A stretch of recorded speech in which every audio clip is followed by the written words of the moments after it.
This exercise is called the side leg lift. So I'm going to show a couple reps, but I encourage you to watch a couple of my technique cues, because this is one I find often being done, even by other physical therapists, in a way that's not going to get the intended result that we usually want out of it. So here's the exercise. I'm going to lay down.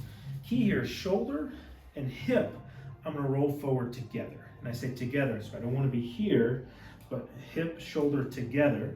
Straighten my top leg out, big toe slightly to the ground, and then I'm going to come up and down in a nice, smooth and controlled motion.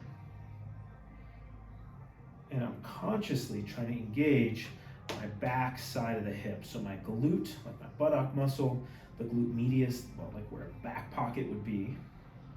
And this big toe is kind of down a little bit towards the ground. I don't need to be all the way down there, but just slightly down towards the ground. And I'm going to go until I feel a pretty good burn or some fatigue. Okay?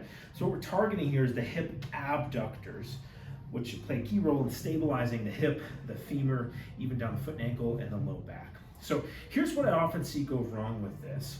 Why I often use this in a plan of care is that we have some inhibition or weakness of the muscles on the back of the hip, the glute med and the glute max. The muscles on the front of the hip, the quadricep, and especially the TFL, the tensor fasciae lata, especially in runners, can have a tendency to become overactive. So a lot of times I just see people coming down here just kind of lifting their leg, but if I'm really closely looking at my position, my hip and shoulder are vertical to slightly back, and my foot is either parallel or pointed slightly up. And so when I'm lifting my leg here, I feel that by my front pocket. So that's the tensor fasciae lata, the front pocket.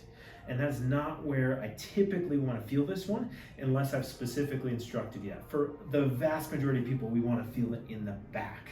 So to get it in the back, hip and shoulder roll forward, that exposes the tissues on my backside, and then I'm going to straighten leg out. When I rotate slightly in, that again loads the glute up a little bit, and now I can come up and down, and you're going to feel that in a much different spot.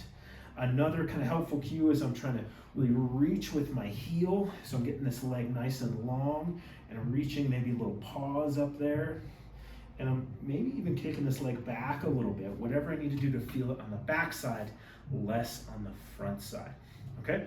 The final mistake I often see with this is that people try to use their low back. So they'll do something like this. Maybe they're not moving their head, but they're kind of side bending, so you can see my shirt kind of wrinkling up here.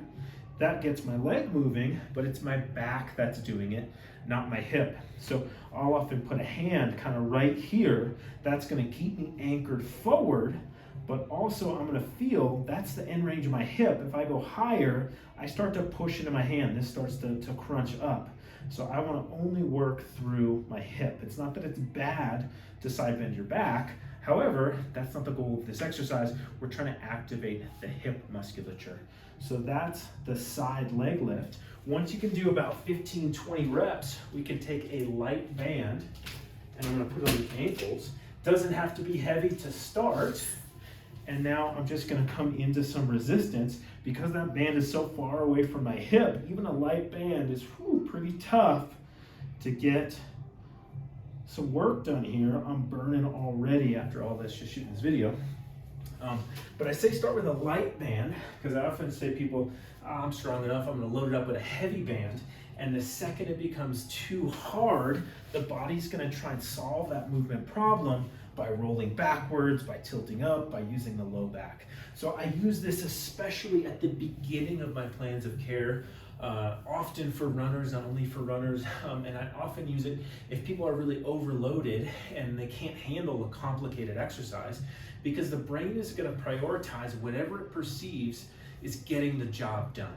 And so if it perceives as, hey, I got to lift my leg up against all this resistance, it's going to do that using whatever it feels like is strongest, which is often these muscles on the front. So I want to change the intent. The intent is to work on the back here. And so I only want to do enough to really feel this firing up. And as long as you're working to where this is getting fatigued and tired, you're feeling it by a back pocket, not a front pocket, then we're probably doing this one right.